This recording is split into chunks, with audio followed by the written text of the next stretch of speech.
Hello students, welcome to Reddy's classes. We are going to start with another chapter of Science 1 that is totally based on formations of elements and the classification of the element. Okay?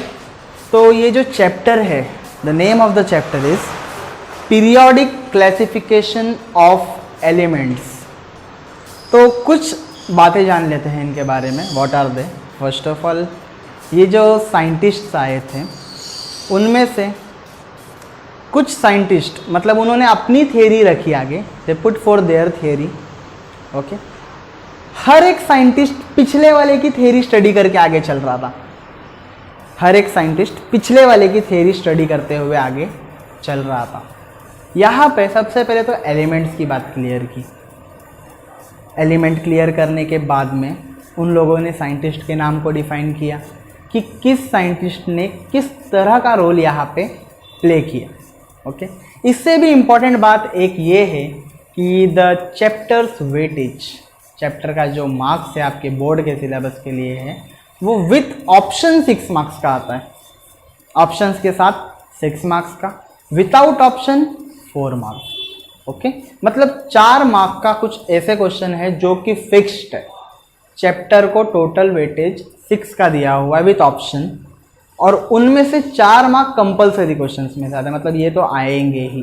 Clear? तो ये chapter बहुत easy है, it's not that hard. Chapter का content भी इतना easy है. कुछ एक स्टोरी के वे में अगर मैं बताऊँ ना तो ये चैप्टर कैसे जाता है पता है. फर्स्ट ऑफ ऑल एक साइंटिस्ट आता है, डोबेरेनियर करके एक साइंटिस्ट है. पहले वो आते हैं, वो जर्मन साइंटिस्ट है. ओके, जर्मनी के एक है, जर्मन के साइंटिस्ट होते हैं.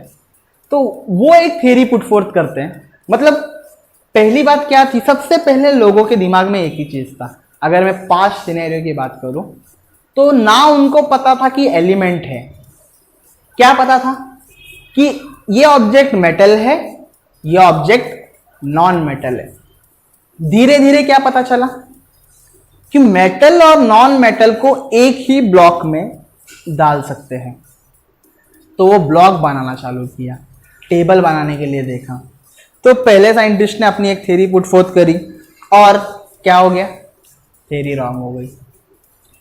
कौन से साइंटिस्ट की? डोबरेनियर्स की. उन्होंने अपने थ्योरी को, जिस प्रॉपर्टीज को उन्होंने सिखाया उसका नाम ट्राइड्स रखा. क्या रखा? ट्राइड्स, TRIADS, ट्राइड्स रख दिया. क्लियर? उसके बाद सेकेंड साइंटिस्ट आए, Newland octave. Newland octaves, octaves कैसे एक धुन के जैसा लगता है ना, साउंड करता है कि कोई एक धुन बना रहा है. ओके, तो म्यूजिक के वे में तो सेम. न्यूलैंड ऑक्टेव ने भी डोबेरेनियर की थ्योरी को स्टडी किया. वो इंग्लिश साइंटिस्ट है, इंग्लिश साइंटिस्ट है. क्लियर? यहाँ पर जितने भी है ये केमिस्ट है मोस्टली. यहाँ पर कोई प्रोफेसर है, कोई कहाँ पर सिखाता था, कोई किसी यूनिवर्सिटी में सिखाता था. ओके, सो क्या हुआ कि न्यूलैंड भी आए. उन्होंने क्या किया, डोबरेनियर की थ्योरी जो भी उनकी थी उनको समझा और वर्क किया. डोबरेनियर की थ्योरी में क्या था, उन्होंने सभी एलिमेंट्स को, मतलब उस टाइम तक जो भी एलिमेंट पाया गया था उसके बारे में तो हम पढ़ेंगे. ये तो अभी जो आप मेरे पीछे देख पा रहे हो बैकग्राउंड में वो मॉडर्न पीरियोडिक टेबल है जो अभी भी हम यूज करते हैं, अभी यूज करते हैं, मॉडर्न है ये. तो डोबरेनियर ने अपना एक बनाया था. तो उन्होंने क्या यूज किया था, increasing order of atomic masses, atom के मास को लेकर के उन्होंने प्ले किया था. न्यूलैंड ने भी सेम चीज की. तो ऑक्टेव्स की अगर मैं बात करता हूं तो एक धुन सा रे गा मा पा धा नी सा, सा है ना, सा से स्टार्ट होकर खत्म किस पे हो रहा है, सा पे ही खत्म हो रहा है. तो उन्होंने क्या बोला न्यूलैंड ने कि जो भी एलिमेंट की फर्स्ट एलिमेंट की प्रॉपर्टी होगी सा वाले की, 8th एलिमेंट की प्रॉपर्टी भी सेम होगी. Whatever the property of the first element will be similar to the 8th element. But ये भी सिनेरियो थोड़े देर तक चला, कुछ एलिमेंट्स के साथ वर्क किया, बट व्हाट हैपेंड, फिर से उसके बाद कुछ एलिमेंट वो पोजेस नहीं करने लगे, मतलब सेम प्रॉपर्टी पोजेस नहीं करना चालू किया. उसके बाद में मतलब क्या हो गया, इन्होंने भी क्या किया, increasing order of atomic masses को यूज किया. डोबरेनियर ने भी वो किया, थ्योरी फ्लॉप. न्यूलैंड ने भी वही किया, कुछ टाइम तक चली थ्योरी फ्लॉप. ओके मैं आपको एक चीज और बता दूं कि ये कैल्शियम तक चली थी, न्यूलैंड की जो थ्योरी थी वो कैल्शियम तक ही चली थी, उसके बाद में फिर नहीं चली। ओके उसके बाद once again a Russian scientist थे मेंडेलीव, डिमिट्री मेंडेलीव। इन्होंने क्या किया, इन्होंने सभी एलिमेंट्स को इस वे में पुट किया कि वो increasing order of the atomic masses में ही थे। Okay increasing order of the atomic masses थे। बट तुम लोग को एक और चीज बता दूं कि मेंडेलीव का पीरियोडिक टेबल सक्सेसफुल था, एक हद तक सक्सेसफुली वो वर्क किया। बट उनके पीरियोडिक टेबल में तब तक 63 नॉन एलिमेंट्स थे। उस टाइम तक एलिमेंट्स कितने पाए गए थे? 63 एलिमेंट्स पाए गए थे। उन्होंने उन सभी 63 एलिमेंट्स को अपने पीरियोडिक टेबल में बिठा दिया। बट एट अ टाइम क्या हुआ, कुछ मिस्टेक्स आए, कुछ मेरिट्स बने, मतलब कुछ अच्छाई थी, कुछ बुराई थी, मतलब कुछ फॉल्ट्स थे। और मेंडेलीव उन फॉल्ट्स को बता नहीं पाए कि क्यों ये फॉल्ट आया है। इस वजह से उनका एक्सप्लेनेशन भी चला, बहुत टाइम तक चला, बट बाद में इट स्टॉप्ड। मेंडेलीव का भी वहां पर रुक गया। बाद में फिर से आए एक जर्मन है, शायद जर्मन नहीं, इंग्लिश साइंटिस्ट है ये भी। इनका नाम है हेनरी मोसले। ये केमिस्ट्री को बिलोंग नहीं करते थे, he was a physicist, physics को बिलोंग करते थे। ओके इन्होंने क्या किया, सबकी थियरी समझी, सबकी थियरी पढ़ ली। मेंडेलीव में एक और प्रॉब्लम हो गई थी कि उन्होंने कोबाल्ट और निकल जो एलिमेंट थे उनको आगे पीछे कर दिया था, मासेस पे लगाया गया था ना, वजन के हिसाब से लगना चाहिए, सब वजन के हिसाब से लगना चाहिए, बट वो आगे पीछे हो गए थे। आप पीरियोडिक टेबल में भी देख सकते हो, अगर मैं कोबाल्ट और निकल की बात करता हूं, अच्छे से जो दिखेगा नहीं आप लोगों को, आपके टेक्स्ट बुक में जब मैं सिखाऊंगा तो ये देखो, याद रखना कोबाल्ट और निकल यहाँ पे थोड़े से चेंजेस किए गए थे, ये मेंडेलीव में हुए थे। बट ये प्रॉब्लम क्यों आई ये मेंडेलीव बता नहीं पाए, इस वजह से उनकी थियरी भी रॉन्ग प्रपोज की गई। उसके बाद में हेनरी मोसले आए, he was a English physicist. उन्होंने कुछ नहीं किया, इन लोगों की थियरी पढ़ी, सब में देखा डोब्रेनियर ने increasing order of atomic masses, Newland octave increasing order of atomic masses, Mendeleev increasing order of atomic masses, कुछ चेंज नहीं किया, एटॉमिक मास हटाया, एटॉमिक नंबर लगाया, दैट्स इट। जैसे एटॉमिक नंबर मिल गया, पूरा का पूरा पीरियोडिक टेबल सीक्वेंस में लग गया। मतलब अभी पीरियोडिक टेबल इसके ऊपर नहीं वर्क कर रहा, ये 27 28 पे वर्क कर रहा है, ये जो ऊपर एटॉमिक नंबर है। इस वजह से क्या इसमें जो प्रॉब्लम आई थी वो भी चली गई। तो वैसे बहुत सारे प्रॉब्लम आए थे, बस एक ट्विस्ट ने पूरा का पूरा क्रेडिट दे दिया हेनरी मोसले को ये पीरियोडिक टेबल बनाने में। तो टोटल आज 118 एलिमेंट का पीरियोडिक टेबल हम यूज करते हैं। उसमें एक चीज बता दूं कि मेंडेलीव ने जो पीरियोडिक टेबल बनाया था उसमें 7 रोज थे, पीरियड्स जिसको कहते हैं 7 रोज थे, और वहां पे 8 ग्रुप्स थे, उन्होंने 8 किया था।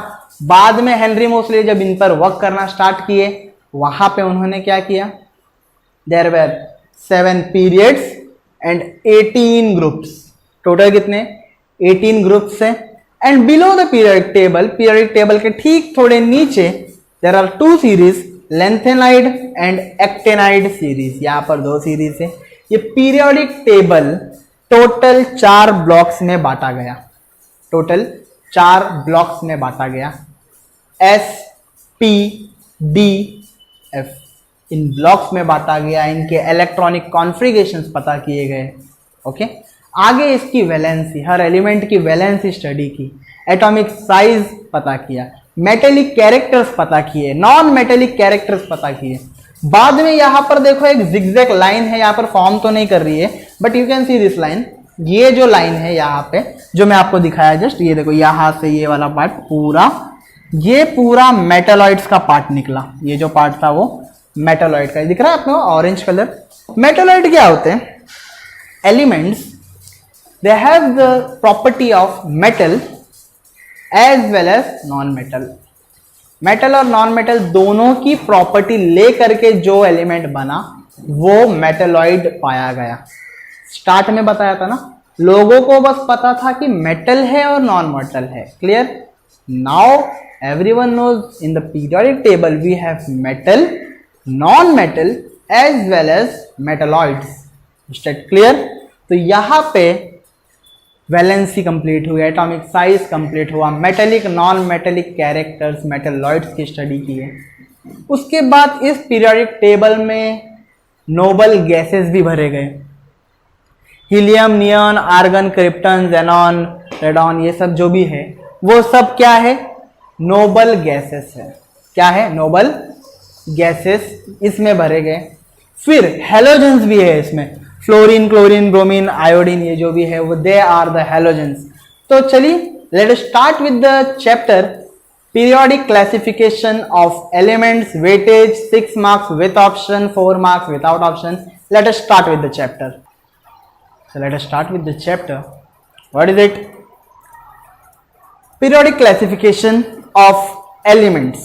Periodic classification of elements. As I said, total weightage 6 marks with option, without option 4 marks. Okay? तो चलिए स्टार्ट करते हैं। First, classification of elements. पहला पार्ट है classification of element. Today 118 elements are known. अभी तक कितने एलिमेंट्स पता चले हैं? There are total 118 elements which are known and are perfectly fitted in the modern periodic table. तो अभी हम लोग बात मॉडर्न की तो नहीं कर रहे, we are just talking about कि क्या हुआ उस सिनेरियो में, कौन सा टाइम था, वो क्या क्या हो रहा था। ओके? तो और एक चीज देखो, अराउंड ईयर 1800 जो साल चल रहा था उसके आसपास में ओनली 30 एलिमेंट्स वेर नोन। आज कितने हैं? 118 एलिमेंट है। आज टोटल कितने हैं? 118 एलिमेंट। उस टाइम पर बस 30 एलिमेंट्स नोन थे और उनमें से भी साइंटिस्ट या फिर जो लोग थे वो उन एलिमेंट्स को बस मेटल और नॉन मेटल में डिफाइन करते थे। They defined that elements in only metal and non metal. Later discovery of metalloids take part. बाद में मेटलॉइड्स बने, उनकी डिस्कवरी हुई, तो यहां तक तो पता ही चल रहा है कि बस मेटल और नॉन मेटल होते थे। उसके बाद में लोगों को बस एलिमेंट में क्या पता चलता था कि एलिमेंट किस नेचर में पाए जाते, कहाँ पाया जाता है, कैसा होता है। ओके? यहां तक का बस ध्यान था। क्लियर? बाद में मेटलॉइड्स बने। श्योर? आगे देखते हैं। जो फर्स्ट साइंटिस्ट का नाम जो मैंने लिया, डोबेरेनियर, उन्होंने ट्राइड्स बनाए। तो कैसे दिखते थे वो ट्राइड्स देखेंगे। Clear? See, in the year 1817 he suggested property of elements depends upon atomic mass। am का मतलब क्या है? what is it? it is atomic mass and the property which he is dealing with, वो element की क्या हो सकती है? it could be the physical property of the element or it could be the chemical property of the element। तो elements have their physical as well as chemical property। if I talk about the physical property, melting point, boiling point, density, etc. chemical property means its reaction with any other element। okay? तो उन्होंने क्या देखा? he suggested properties of element depends upon the atomic mass। जो भी physical या chemical property होती है वो एटॉमिक मास पे डिपेंड करता है। अब एक एटम होता है, उस एटम में matter, smallest part of matter is called atom, अब उस पर वर्क करता है। क्लियर? आगे देखो, ही मेड ग्रुप ऑफ 3 एलिमेंट्स। उन्होंने क्या किया? 3 एलिमेंट का ग्रुप बनाया। 3 एलिमेंट का ग्रुप बनाते चले गए। पहले में मैं आपको बता दूंगा, सोडियम, पोटेशियम, सोडियम, लिथियम शायद थे। ओके? उन्होंने इन तीनों को लेकर के चला था। हम लोग आगे सीखेंगे इसके बारे में, बस हम लोग गो थ्रू करें, we are going through. Clear? Okay. He made group of 3 elements having similar chemical properties। कैसी प्रॉपर्टी? Same chemical property. अगर इन 3 एग्जांपल को लूंगा तो इनकी केमिकल प्रॉपर्टी क्या होगी, सेम हो जाएगी। आगे उनको उन्होंने नाम दिया triads. Group of 3 elements having similar chemical properties is called triads. Group of 3 elements having similar chemical properties called as triads. इनको ट्राइड्स का नाम दिया गया, इसीलिए उनके थ्योरी को डोब्रेनियर ट्राइड्स के नाम से भी जाना जाता है। आगे he arranged element in the increasing order of atomic masses. याद रखना ये word, increasing order of atomic masses, ये बार बार आने वाला है कुछ टाइम तक, पर आएगा जरूर। Okay, he arrange the element कैसे किया, increasing order of the atomic masses. देखो ऐसे ऑर्डर को इंक्रीज करते हुए चले गए आगे। एंड शोड डेट, क्या दिखाया, atomic mass of the middle element is approximately the mean of the other 2 element. अगर मैं एक छोटा सा एग्जांपल यहीं पर दे देता हूं, यहां पर ध्यान दो। एलिमेंट ए है, बी है और सी है। There are 3 elements A B C. Okay, क्या बोलता है, इनको पहले तो increasing order of their atomic masses में लगाया, जिसका मास जैसे असेंडिंग टू, सॉरी उसको तो चले ही जाओ, छोड़ दो, 12 13 फॉर एग्जांपल 11 12 13 ऐसे कुछ मासेस हैं, तो ये इंक्रीजिंग ऑर्डर में लगे है ना, 11 फिर 12 फिर 13। तो वैसे हमारे पीरियड टेबल में समटाइम्स क्या होता है, 7.3 8.2 7.5, इज दिस इंक्रीजिंग ऑर्डर? नहीं, पहले क्या आना चाहिए, ये आना चाहिए और उसके बाद ये आना चाहिए। तो उसने इंक्रीजिंग ऑर्डर, मतलब पहले ये आएगा फिर ये आएगा फिर ये आएगा, तो उस ऑर्डर में लगाया। उसके बाद क्या देखा कि मिडल एलिमेंट जो भी है ये मिडल एलिमेंट है।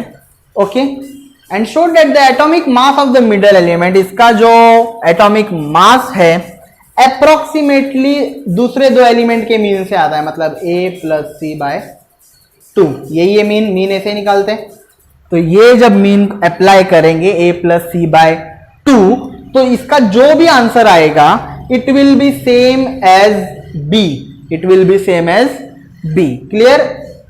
यहां पे उन्होंने अपना अरेंजमेंट क्लियर कर दिया। इन्हीं को उन्होंने प्रॉपर्टीज ऑफ ट्राइड्स के नाम से बताया। ओके, अब आगे ठीक इनके बाद में who came, Newland laws of octaves. Newland laws of octaves में मैंने स्टार्ट में बता दिया था कि उन्होंने म्यूजिक, ऑक्टेव्स वर्ड ही म्यूजिक बताता है, साउंड बताता है। क्लियर? म्यूजिक बता रहा है तो फिर वो उन्होंने क्या बोला, सा रे गा मा दोनों सा से स्टार्ट होता है और सा पे एंड होता है। तो जो भी एलिमेंट फर्स्ट की प्रॉपर्टी होगी 8th की भी सेम प्रॉपर्टीज होंगे। उन्होंने भी पहला पॉइंट यही लिखा कि प्रॉपर्टीज को लेकर चले, use the same property in different way. Property वही थी, प्रॉपर्टी जो हम लोग ने यहां पर बात की, प्रॉपर्टी यही थी बट डिफरेंट वे में लेकर के चले गए। डोब्रेनियर ने ट्राइड्स बनाए थे 1817 में। कब बनाए थे? 1817 में सजेस्ट किया था। इन्होंने 1866 में, ठीक कुछ साल बाद 1866 में he arrange the element in the increasing order of atomic masses. फिर से आ गया आपका word, increasing order of atomic masses. Once again the same thing happened. Next, he found, जो मैंने बोला, every 8th element has property similar to the first। 8वें element की और पहले एलिमेंट की property same, they have the same property. But आगे क्या हुआ, many limitations were found in Newland octaves. बहुत सारे लिमिटेशंस आए। उन लिमिटेशंस की स्टडी तो हम करेंगे, बट एक गो थ्रू तो कर लो कि क्या सेटअप चल रहा है। आगे क्या बताया, this law was found applicable only up to calcium. जैसे मैंने आपको स्टार्टिंग में ही बता दिया था कि ये लॉ वॉज फाउंड एप्लीकेबल कब तक चल रहा था, कैल्शियम तक चल रहा था, उसके बाद में बंद हो गया, उसके बाद चलना बंद हो गया। Next, he fitted the known element in 7/8 table. 7/8 के टेबल में उन्होंने जो एलिमेंट नोन थे उन टाइम पर, जैसे मेंडेलीफ के टाइम पर कितने थे, तो वो तो यहाँ पे, सॉरी मेंडेलीफ बोल रहा, डोब्रेनियर के टाइम पे जितने थे उन्होंने उनको यूज किया था। वैसे न्यूलैंड के टाइम पर जितना था वो उतना ही यूज करेंगे। तो मैं आपको बताता हूं कि एलिमेंट कितने थे। 7/8 के टेबल में थे, 7 8 56। तो कितने एलिमेंट्स थे न्यूलैंड के टाइम पे? 56 एलिमेंट्स नोन थे। उन्होंने उन एलिमेंट्स को इस 7/8 के टेबल में डाल दिया। किस प्रॉपर्टी को लेकर के? अपने लॉज ऑफ ऑक्टेव्स की प्रॉपर्टी। लॉज ऑफ ऑक्टेव क्या था? 8th element possess the same property of the first element. Clear? But बाद में क्या हुआ? Then the properties of new element discovered later, मतलब 56 पे जो था वो तो कैल्शियम तक खत्म हो गया था। इसके बाद में जो एलिमेंट्स डिस्कवर हुए वो इनके टेबल में फिट नहीं हो पाए, और फिट नहीं होने की वजह से व्हाट हैपेंड, इनका जो पूरा थ्योरी था वाज रॉन्ग। रॉन्ग बोला गया कि जो भी एलिमेंट आगे डिस्कवर होंगे वो उस टेबल में फिट तो होने चाहिए ना प्रॉपर्टीज को लेकर के, जो नहीं हुए। Then did not fit in the Newland octave table as I said, और यहां पे न्यूलैंड ऑक्टेव का टेबल कंप्लीट होकर के खत्म कर दिया गया। इसके ठीक बाद मेंडेलीव आए। ओके, मेंडेलीव, डिमिट्री मेंडेलीव आए। उनका ईयर भी देखेंगे, प्रोजेक्टर वे में देखेंगे। ये तो आपका बस एक रिवीजन में बताया मैंने आप लोगों को, क्या रिकैप हो रहा है, क्या चल रहा है उस टाइम पे। क्लियर? तो let us start now. Let us start now. First of all, classification of elements. As I said, there are 118 elements which are known in the scientific world. In the year 1800 only 30 elements were known. ये भी पता है. Okay? उसके बाद जो भी discover हुआ course of time में उसको और डाल के इंफॉर्मेशन गैदर करते हुए लेके चले गए. Okay? उसके बाद में you have seen that you know that in the initial classification elements were classified into two groups. वो दो ग्रुप क्या थे? मेटल और non metal. As I said, बस मेटल या तो नॉन मेटल में चले जाता था. Clear? Later on another class of elements were metalloid. जो मेटलाइट था वो नोटिस किया गया. As the knowledge about element and their properties went on increasing, different scientists started trying out different methods of classification. Let us start with the first method. We have the first method as the Dobrinier triads. 1817 German scientist थे, उन्होंने suggest किया गया property of element are related to the atomic mass. इन्होंने पूरे के पूरे theory को atomic mass के इंक्रीजिंग ऑर्डर में लगाते चले गए. क्लियर? उसके बाद में इनका जो ट्राइड्स था वो एग्जैक्टली क्या था? He made group of 3 elements having similar chemical properties and named it as triads. उनको ट्राइड्स का नाम दिया. उन्होंने वो 3 एलिमेंट्स को ट्राइड्स में रखा in an increasing order of the atomic masses. इसके बारे में अच्छे से ध्यान रखना है आप लोगों को. And showed that the atomic mass of the middle element was approximately, जो मैंने स्टार्टिंग में सिखाया, mean of the atomic mass of the other 2 element. जैसे कि मैंने पहले बात किया था, लिथियम, सोडियम और पोटेशियम, इन तीनों को लिया गया था. ओके, तो यहां पर देखो, यहां पे सबसे मिडल एलिमेंट क्या आता है? सोडियम आता है. लिथियम और पोटेशियम का क्या लेंगे हम लोग? एटॉमिक मास ले लेंगे. देखो यहाँ पे दोनों को लेकर के आया 23. एक्चुअल एटॉमिक मास कितना है उसका? 23 है. सेकेंडली आप लोग देख सकते हो यहाँ पे स्ट्रोंटियम का लिखा हुआ है. ओके, इसका आंसर 88.7 आया और इसका एक्चुअल एटॉमिक मास कितना था? 87.6. मतलब देखा जाएगा तो इट इज अप्रॉक्स उसके आसपास ही बैठता है. सेकेंडली 81.2 ये वाले का आया था जिसमें उसने क्लोरीन, ब्रोमीन और आयोडीन को यूज किया गया था. तो इसका एक्चुअल 79.9 है. अप्रोक्सीमेटली अगर देखा गया तो ये 80 है तो ये 81.2 है. इन द सेंस उन्होंने बाकी के एलिमेंट्स को भी लगाते गए, बट क्या आया? एक टाइम ऐसा आया जब वो थ्योरी नहीं कर पाए. ओके, मतलब ऐसे आगे के एलिमेंट बैठ नहीं पाए, इसलिए इनका ट्राइड्स के जो थ्योरी था वो रॉन्ग हो गया. Let us see the Newland octave theory. Newland octaves की थ्योरी तो पता ही है, म्यूजिक के ऊपर चल रही थी. यू कैन सी सा रे गामा, ये वाला पूरा का पूरा सब तक जिसको कहा जाता है. ओके, इंग्लिश साइंटिस्ट है जॉन न्यूलैंड. इन्होंने भी क्या यूज किया? He use the atomic mass of the element to the property in the different way. कौन से ईयर में? 1866. उसके बारे में भी हम लोगों ने थोड़ी देर पहले स्टडी किया था. क्लियर? इन्होंने भी क्या किया? Increasing order of their atomic masses पे यूज किया गया था. He started with the lightest element, जो सबसे हल्का है उसको यूज किया. मतलब पहला कौन था? Hydrogen. And ended with thorium. Thorium जो हैवी मटेरियल पे था, मेटल था, उस पर आप चले गए आगे. We found that every 8th element has property similar to that of first. याद है ऐसा कुछ बनाया था? 8 to 1 का ऐसा कुछ बनाया था मैंने. तो क्या 8th एलिमेंट की जो भी प्रॉपर्टी है वो फर्स्ट से सेम रहेगी? For example sodium is the 8th element from lithium and both have similar property. मतलब अगर सोडियम अगर 8वां है, लिथियम से चालू करोगे तो सोडियम 8th एलिमेंट बैठता है, तो इसकी प्रॉपर्टी और इसकी प्रॉपर्टी क्या हो जाएगी? The property will be same. Clear? फिर also magnesium show similarity to beryllium and chlorine show similarity with fluorine. Newland compared his similarity with the octaves in music. इस म्यूजिक के वे में उसने कंपेयर किया और इसको क्या नाम दिया? He called the similarity observed in the 8th element and the first element as the laws of octave. Law of octaves के नाम से उसने अपनी थ्योरी को बनाया। आगे उसका टेबल देखोगे आप लोग, और भी चीजें उसके बारे में देखोगे। क्लियर? मैंने जैसे बोला कि बहुत सारे लिमिटेशंस ढूंढे गए उस केस में। There were many limitations which were found in Newland octaves. Clear? उसके बाद 7/8 का टेबल, मतलब टोटल 56 एलिमेंट है, 56 बॉक्सेस बने थे इसके अंदर, टोटल 56 बॉक्सेस थे। इसमें भी एक चीज पता है कि लास्ट टू लास्ट कहां तक चला गया? वो कैल्शियम तक जा पाया। उसके बाद में कोबाल्ट, निकल, ये जो थे सब जो भी एलिमेंट्स और भी दिया हुआ है। More he place some element with different property under the same note. मतलब नोट वही था, कौन सा जो बॉक्स का इसमें रखता था वो first element to 8th element की प्रॉपर्टी वाला। बट क्या देखता था यहाँ पे? एक चीज यहाँ पे मालूम पड़ी कि जो प्रॉपर्टी जिसकी सेम नहीं है वो भी इसके अंदर फील्ड है। तो अगर ऐसा होगा तो ये तो पूरी थ्योरी रॉन्ग हो जाएगी ना। दैट्स व्हाई न्यूलैंड की पूरी थ्योरी क्या हो गई?